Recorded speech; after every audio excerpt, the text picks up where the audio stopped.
নবীর সামনে হাজির করে একটা মহিলা জিজ্ঞাসা তোমরা এইভাবে কেন পাগল পাগল হয়ে গেছো? মহিলার সাথে তোমার দরকার স্বামী।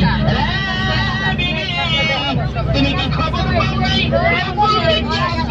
খুশি করবে আজকে মদিনার জমিনে প্রতিযোগিতা লেগে গেছে রে। আমার নবী চাদর বিছাইছে, নবীরা কি দিয়ে কিনবে, কি দিয়ে নবীকে খুশি করবে, কি দিয়ে নবীর ভালোবাসার পরিচয় দিবে।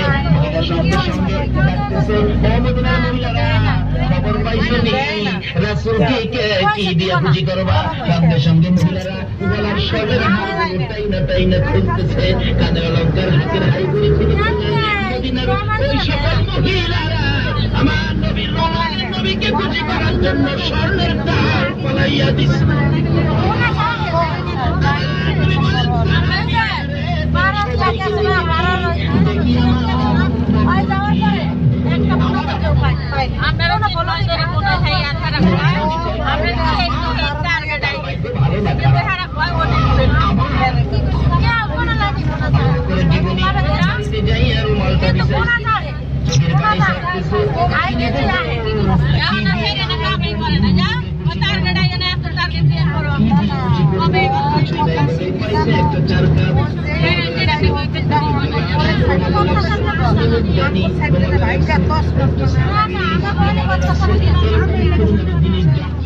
সব রুমালের মধ্যে রাখতেছে।